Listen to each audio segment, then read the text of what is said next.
I'm Natasha Samreny.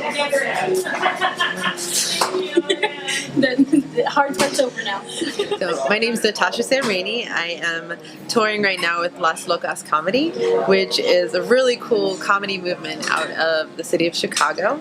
And what they do is produce shows that showcase Latina comedians and women of color. I know we sort of touched on this already a little bit, but it's sort of weird being a minority in comedy among a lot of white men. You meet a lot of people, a lot of strangers, you go up to them, you try and make your acquaintance, and the first question I ask them is, hey, what's your name? Where are you from? And the first question I always get is, hey, what are you? Which is my favorite because I've come up with a lot of creative answers now, you know. It usually was before, if I didn't want to talk to them, they'd say, what are you? And I'd say,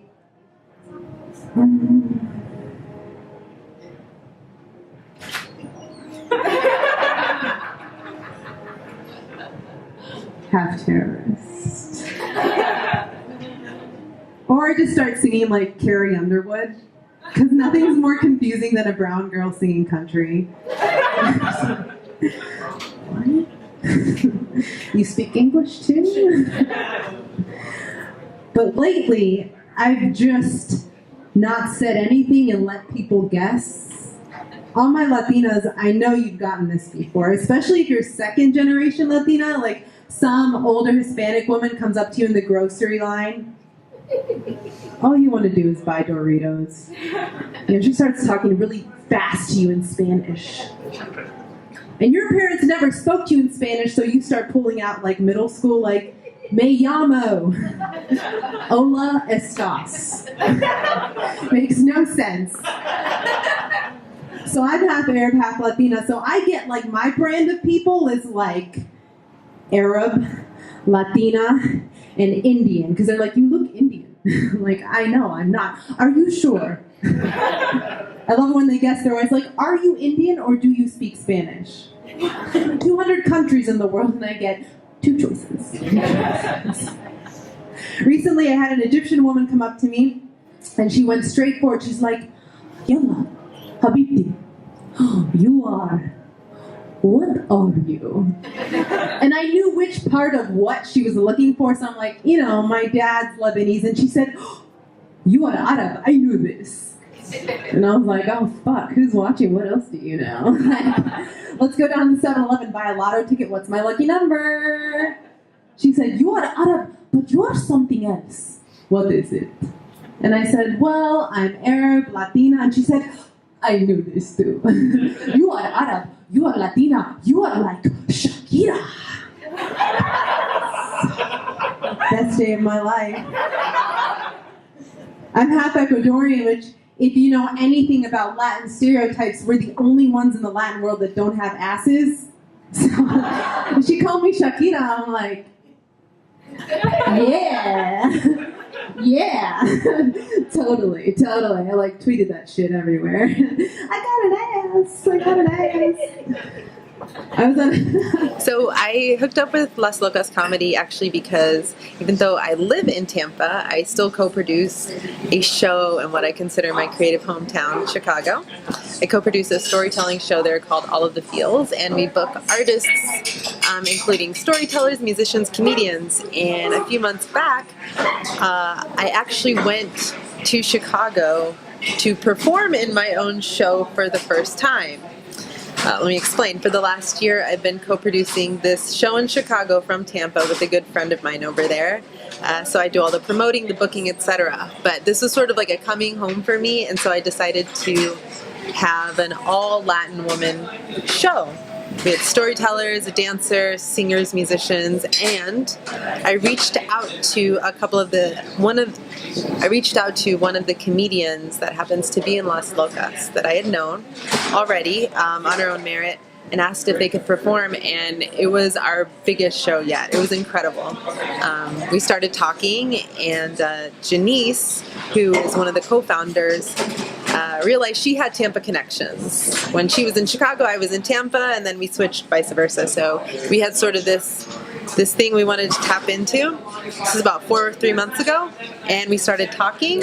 They wanted to come to Florida, and we worked our asses off, and we made it happen. I've been going to church lately. Transitions. I've been going to church lately because my grandma has dementia. She's great. It's great, though. It's getting me back to God. She's the kind of woman that loses her teeth the way most people lose their remote control. And in all the same places, you know? Just sitting on the couch, and all of a sudden your grandma bites your ass by proxy. Kinky, Grandma, kinky. We found her at the stop sign between our home and the church one too many times, so now I just go with her. I feel like, though, going to church isn't bringing me as close to God as I hope, because the priest is Brazilian. So he's sexy as fuck. You know, like, everything he says just sounds like foreplay. He's like, in the holy name of the Father. I'm like, what do you want me to call you? In the holy name of the Eucharist. Excuse me, I'm just going to walk past this pew, go to the bathroom, leave me alone, shut the door. It's too much. You ever wonder why they make the pews have those rounded corners?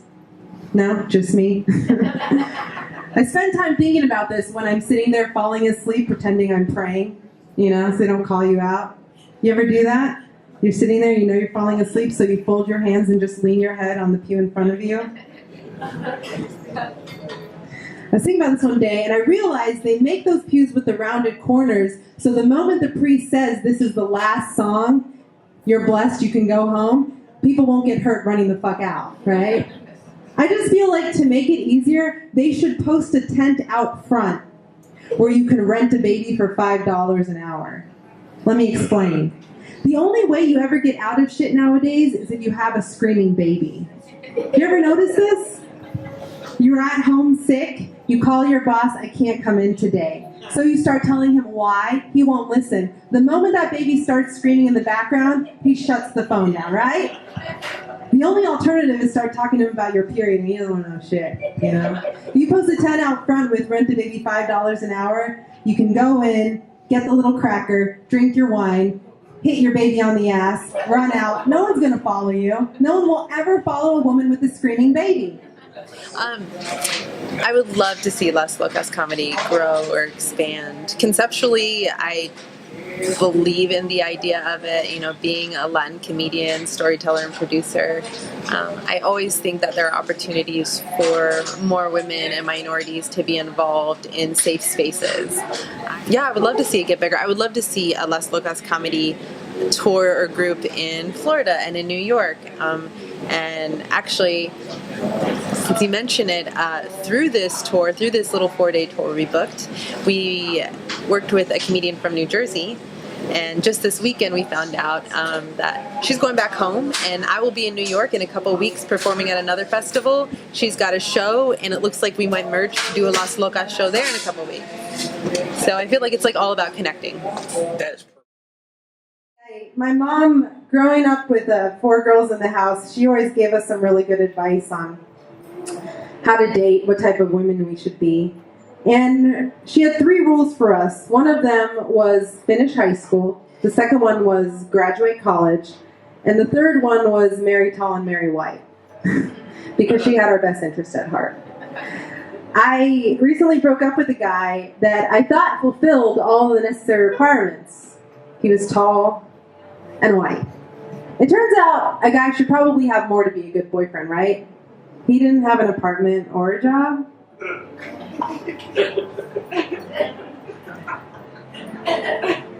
It was okay for a minute, because he would take me for really long walks on the beach, you know?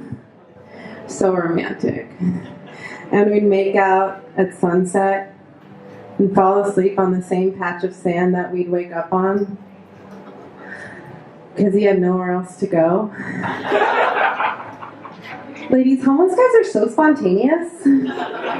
Totally an untapped minority. You should totally check him out on Tinder. You guys have been amazing. My name is Natasha Samreny.